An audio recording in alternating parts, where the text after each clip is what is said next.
UFC 136 in Houston, Texas, and Melvin, the Young Assassin Guillard, going up against Joe Lauzon. And, you know, a lot of people say, why Joe Lauzon? Why do you think they picked Joe for this fight?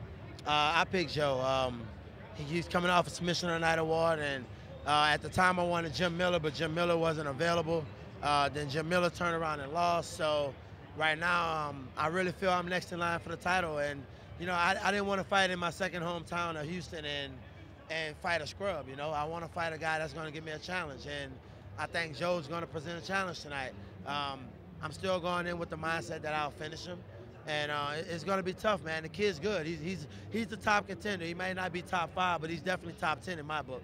Now, a lot of people say that when Dana White and Joe Silva pick a title fight, they look for guys who finish fights, and there's no argument that in the last 12 months you've been finishing guys left and right. What's been the transition in your life and in your career that's brought you to this point where you are today? Man, you know what? I've always been a finisher. I've always finished fights. I mean, even when young in my career. I'm just at the point in my life right now where I've had an opportunity to grow up and mature, and not only as a fighter but as a person, you know. Me and my wife were best friends, and, you know, she's my biggest supporter, you know. I mean, I was cutting weight. I was fasting for 2 days to fight here, and my wife didn't eat at all. I'm like trying to make her eat, you know. So, you know, just having that kind of moral support, man, with my family, coaching staff at Jackson's. I have a lot of positive people around me. Right now, I just know it's my time. I will be the world champion in a couple of months. I know it. Now, it is your time. There's no doubt about it. Everybody's talking about Melvin Guillard, and it's got to make you feel good that it's come this way and you're in demand. I mean, I've been watching you all weekend, and you can't go anywhere without getting mobbed by media guys, by fans. How does it feel, just personally?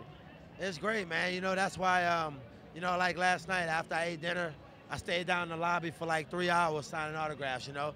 And I watch a lot of other fighters walk by. People try to stop them, and they'll be like, oh, I got to do this, got to do that.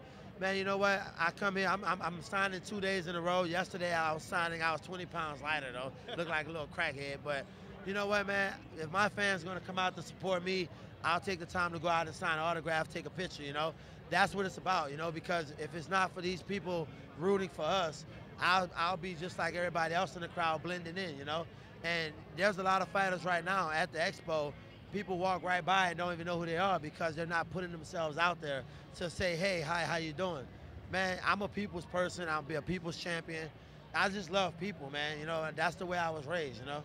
Now, Frankie Edgar and Gray Maynard, if you get the winner of those two, what do you think of Frankie as a champion right now? What do you think if Gray wins? What do you think of him as a champion? Man, both of those guys, I'm real good friends with Gray. Me and Frankie, I speak to him all the time. Not a best friend, but we speak, you know?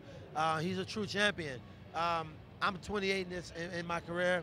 I'm gonna fight one now and one later eventually, so it doesn't matter who I fight. I want to fight every guy in my division because that's what's fighting about. It's about having those matchups. You know, I grew up in this sport. I'm in the sport 15 years. I've seen a lot of dream matchups as a kid watching UFC that I would have wanted to see, but we probably never will see. So I don't want to be that guy where people say, I wonder what would have happened if Melvin would have fought such and such. I want to fight everybody in my division. You know, and a lot of people will say that's what you're all about. You'll fight anybody, anywhere, anytime, and you've set a goal for yourself to be the world champion. When did you say to yourself, I am going to be the world champion, and that I will not stop until that happens? I think it was right around the first time I got to Jackson's, the beginning of 2010. You know, I said I was going to go undefeated, 2011, and hopefully get a title shot, you know. I feel like, you know, some guys, they get the title just thrown at them all the time. I want to work for it, man. You know, the fans, when I become champion, they can never say that Dana White gave me anything, you know. I'm going to keep knocking guys out, and I'm going to take what's mine. If I sit there like guys like Kenny Florian, and yes, I did call him out on it, the guy a choke artist, man. They gave him 3, he's getting his 3rd title shot, you know, in like 2 years, and he still haven't got the belt, you know what I mean? So guys like that, man, they shouldn't keep feeding them title shots. There's too many of us in this sport that want to be in that position. Why put so much attention behind one guy if he choked 3 times? You know, if I lose a fight, if I lose tonight, or if I lose a title shot, guess what? I don't expect to get put right back in the mix. I want to go back to the drawing board, see where I went wrong, and fight my way back. That's the way it should be done. Last thing I want to ask you about the 155-pound division.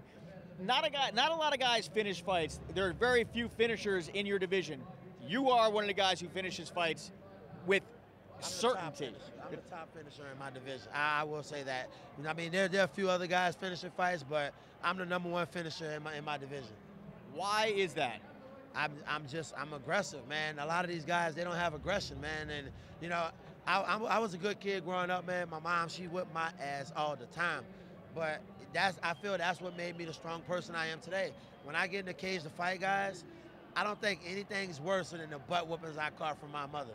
You know, and I love my mom. And you know what's crazy? My mom is a minister, man, and I thank my mom every day because I hit rock bottom for a little bit, but I bounced back. And for my mom and my grandparents and everybody to be proud of me, it's a big statement in my family. I have a big family, and we're very, very close. And at the time I did get in trouble, it embarrassed my family, and I also embarrassed myself. So ever since then, man, I've been trying to regain that respect from my grandparents, from my mom, and I finally got it back, and I make sure I never lose it again. I don't want to dwell on the past because I think you got to be positive, but I just want to ask. You gotta have the past to talk about the future, you know what I mean? What was going through your life at that point when you were getting in trouble? Man, it was a lot of things, man. I had negative people around me. I had a lot of yes men around me. I lost my dad. Losing my dad was the biggest. You know, me and my dad were best friends, and when I lost my dad, it crushed me. And at that time, man, I was kind of newly introduced to drugs. Like, I hadn't touched a drug my whole high school career. I was a state champion. I didn't know what a drug was until I was 22 years old. And when it happened, it just so happened to happen to me while I was in Vegas, partying with some people, and just got caught up in the lifestyle, man. It was drugs, money, it was women, and I was young, dude. I mean, 22-year-old kid, you know, fresh into Vegas. What else would you do? I mean, you got women over here, you know. So, I mean, I had my fun, and it was fun. I don't regret any of it. But one thing I learned from Dana White, you can't be a superstar. I mean, you can't be a rock star and a superstar. You got to choose your battles. I was already a rock star at a young age. I'm done with the rock and roll life. I want to be a superstar now. And this is what it takes to be a superstar. You got to have that focus. What was your father's name, and what do you think he's thinking right now looking down at you? Well, I'm Junior. I'm Melvin Guillard, Jr. Right now, I know my dad's proud of me, man. And you know what? He always wanted us to just grow up and be young men. You know, I have 5 brothers, 2 sisters. All of my brothers and all of my sisters, we're all doing something positive. None of us out there selling drugs. None of us out there robbing people. All my brothers, well, 3 of my brothers have kids. My baby sister just had her first kid. I don't have any kids, but I live through them, you know? And I'm blessed enough to be able to support my family. So, you know, when I go and knock people out, it's not just about me. I promised my mom, you know, her new house. Once I get that belt around my waist, we have an empty lot sitting there because my dad died before he could build the house back. When I put that belt around my waist, the first thing I'm doing is building my mom's house back. All right, well, good luck, Melvin. Thank you. Melvin Guillard.